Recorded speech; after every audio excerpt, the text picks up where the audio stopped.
Shalom, berjumpa lagi dalam channel Pengkhotbahan Deso.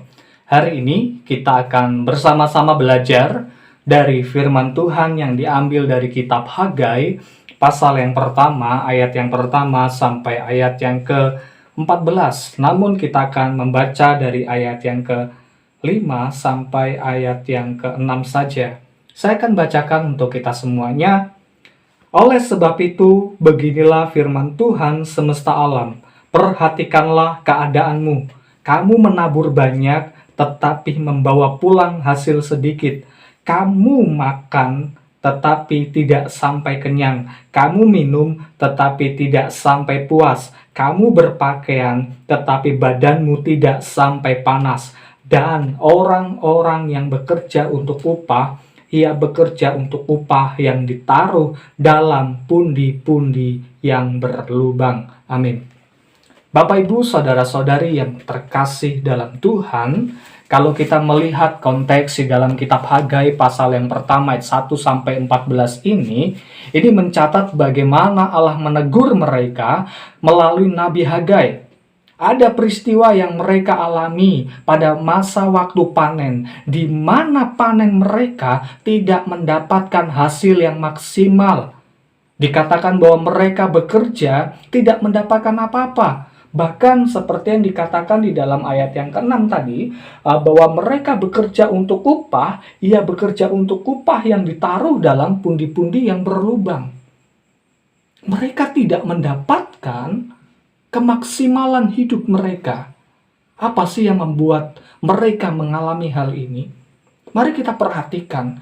Dalam konteks kitab Hagai, bangsa Yehuda baru pulang dari pembuangan.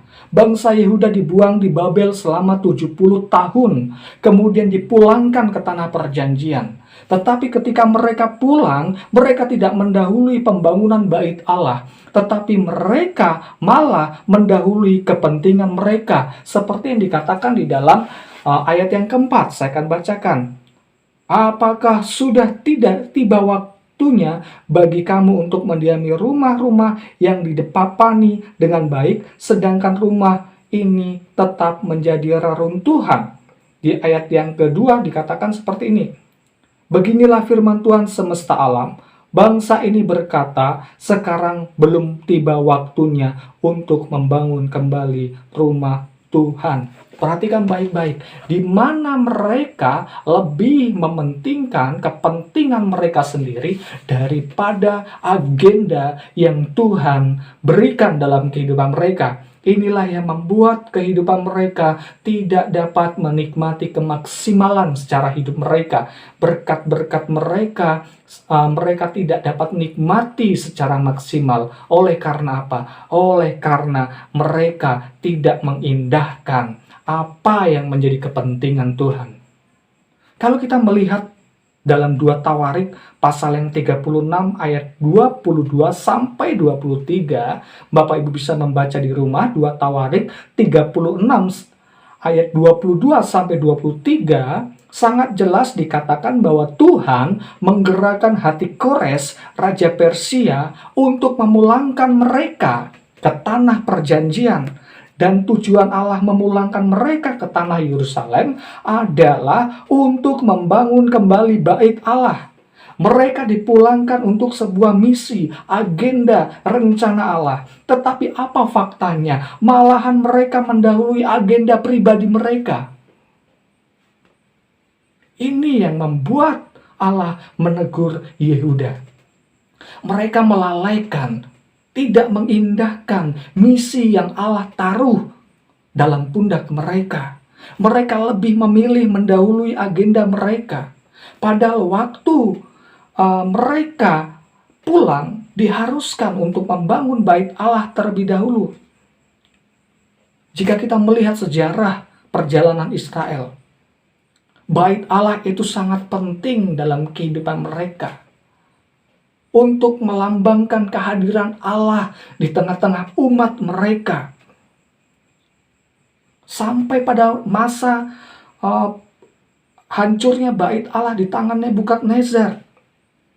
Ketika Nebukadnezar menyerang Yerusalem, bait Allah itu menjadi hal yang penting. Bait suci itu adalah bagian jantung eksistensi kerajaan Yehuda. Maka dari itu, sebelum mereka pulang kembali Yerusalem, Tuhan memberikan agenda untuk membangun bait suci terlebih dahulu. Inilah yang Tuhan mau. Tetapi mereka tidak mengindahkan perintah ini. Malahan mereka berkata apa? Sekarang belum tiba waktunya untuk membangun kembali rumah Tuhan. Sehingga hal ini mengakibatkan mereka mendapatkan kehidupan yang tidak maksimal. Maka dari itu ayat di dalam Alkitab ini 2 kali menekankan kalimat perhatikanlah hidupmu. Ada sesuatu yang tidak beres sehingga mereka tidak dapat menikmati kecukupan dari Tuhan. Bapak Ibu saudara-saudari yang dikasihi Tuhan, apakah hal ini pun sedang terjadi dalam kehidupan kita? Kita tidak dapat menikmati secara maksimal berkat-berkat Tuhan yang telah mencukupi hidup kita. Mungkin ada suatu hal yang tidak beres. Dan bahkan peringatan Yehuda, Tuhan kepada Yehuda ini pun menjadi peringatan dalam kehidupan kita. Perhatikanlah hidupmu. Perhatikanlah hidup saya dan hidupmu. Mungkin ada sesuatu hal yang tidak beres.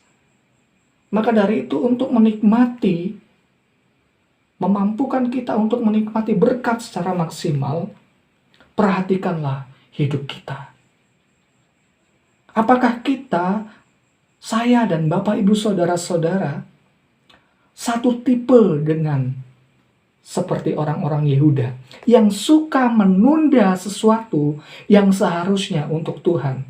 Kalau kita suka menunda sesuatu yang seharusnya untuk Tuhan, ini akan terjadi. Kita sulit untuk menikmati berkat-berkat yang datangnya dari Tuhan. Kita merasa tidak cukup dalam kehidupan kita. Lihatlah bangsa Yehuda.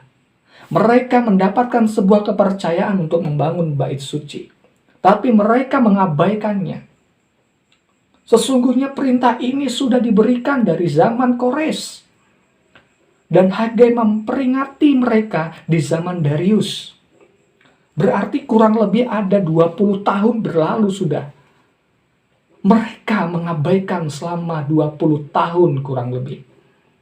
Mereka lebih mementingkan kepentingan mereka. Sehingga mereka berkata, sekarang belum waktunya. Apakah kita satu tipe dengan orang-orang Yehuda seperti ini? Yang tidak mengindahkan, yang suka menunda-nunda sesuatu yang seharusnya kita kerjakan untuk Tuhan. Jika hal itu terjadi Bapak Ibu, bertobatlah. Jangan suka tunda-tunda waktu yang seharusnya untuk Tuhan. Kerjakanlah apa yang seharusnya untuk Tuhan. Jangan tunggu nanti. Selagi ada kesempatan, mari kita kerjakan dengan baik. Bagian yang kedua, perhatikanlah hidupmu. Apakah Anda dan saya sudah menghidupi tanggung jawab kita sebagai umat Tuhan? Yehuda adalah umat pilihan Allah.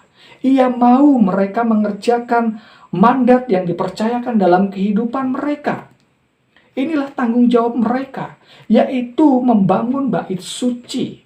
Tapi malah mereka sibuk dengan urusan mereka masing-masing. Hagai 1 ayat 9, mereka menyibukkan urusan mereka masing-masing. Melupakan mandat yang datang dari Tuhan. Padahal Allah sudah membawa mereka pulang ke Yerusalem. Bapak Ibu saudara-saudari yang dikasihi Tuhan. Banyak hal yang sudah Tuhan kerjakan dalam kehidupan kita. Apakah kita menjadi satu tipe dengan orang-orang Yehuda? Yang pertama tadi suka menunda-nunda waktu. Yang kedua, apakah kita suka melalaikan tanggung jawab kita sebagai umat yang telah ditebus, yang telah dikeluarkan dari lumpur dosa, yang telah dibebaskan dari murka Allah? Apakah hidup kita sudah menghidupkan tanggung jawab kita sebagai umat pilihan Tuhan, yang dimana kita dipilih, dipanggil untuk menjadi saksi Tuhan? menjadi garam bagi dunia ini, menjadi terang bagi dunia ini. Apakah kehidupan kita sudah memancarkan terang itu, Tuhan? Bapak, Ibu, Saudara-saudari yang dikasihi dalam Tuhan, Efesus 2 ayat 10 dengan jelas mengatakan bahwa kita adalah ciptaan baru di dalam Yesus. Kita telah dibebaskan dari murka Allah. Kita telah menjadi ciptaan baru.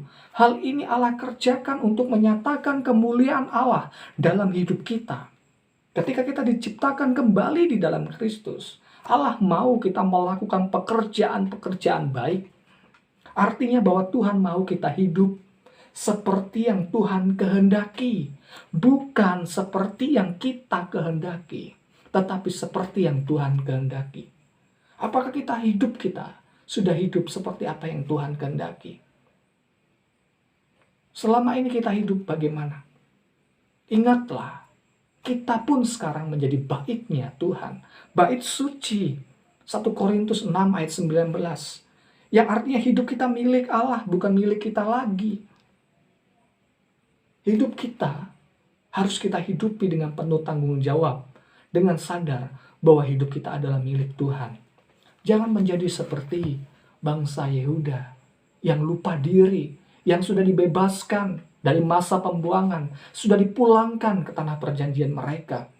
Tetapi mereka lupa, sibuk dengan kegiatan mereka. Apakah kita saat ini sedang mengerjakan seperti yang dikerjakan oleh Yehuda? Sibuk dengan pekerjaan-pekerjaan kita. Kita lupa dengan tanggung jawab kita sebagai orang pilihan Tuhan. Lupa bahwa kita adalah bait suci Allah yang memancarkan kemuliaan Tuhan melalui setiap kehidupan kita. Perhatikanlah hidup kita. Ketika banyak hal, mungkin berkat-berkat yang sudah kita terima, tetapi kita sulit untuk menikmatinya. Ada sesuatu hal yang tidak beres mungkin. Seperti kita sedang mengisi air di dalam bak. Tiba-tiba bak itu habis airnya. Padahal belum dipakai. Tetapi habis. Yang pastinya kita akan memperhatikan sekelilingnya. Mengecek apakah ada sesuatu yang tidak beres. Kalau menemukan ketidakberesan, kita harus perbaiki. Supaya ketika kita mengisi bak itu lagi, air tidak habis dengan sia-sia. Begitu juga dengan kehidupan kita. Ketika ada suatu hal yang tidak beres dan kita ketahui hal itu tidak beres dan membuat hidup kita tidak dapat maksimal menikmati berkat-berkat Tuhan, bereskan itu. Kembali kepada Tuhan. Kiranya firman Tuhan ini dapat menjadi berkat dalam setiap kehidupan kita. Shalom, Tuhan memberkati.